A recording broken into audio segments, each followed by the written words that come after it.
Nikos, Idiasos, Ximos, Kisamos, Acropolis, Demototolis, Demopsechimus. בוקר טוב חברים, הבוקר פייר לשנסון עוזב את יוון, וזה לא קל, זה לא קל בכלל.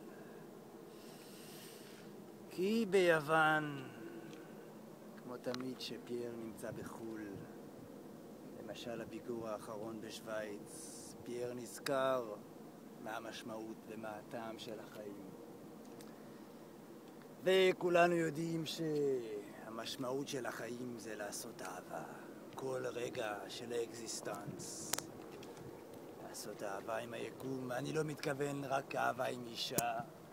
אני מתכוון ספינה שקט, אני מנסה לדבר.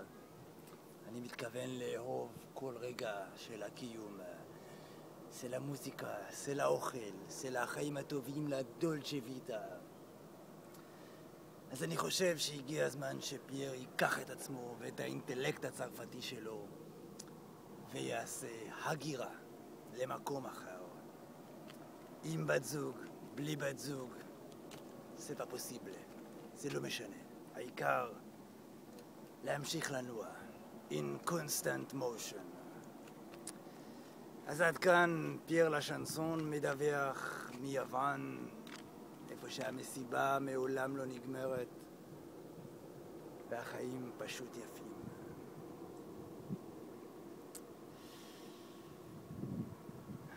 הקולות של פיראוס מזכירים את חיפה. מה זה לא? ממש לא. אחרי בקבוק של מתאוס את נראית כה יפה. בטח, אחרי בקבוק של מתאוס הייתי מוכן להתחתן עם כבשה. המשורר לא רצה להסתלבט על הקונפה שאיתו. אז הוא קצת עיגל פינות של טקסט. תנו לשמש לזרוח על בתים בלבן, זה נכון. תנו ללב אז לפרוח, כמו אז ביוון. איזה שירים, איזה פואטיקה.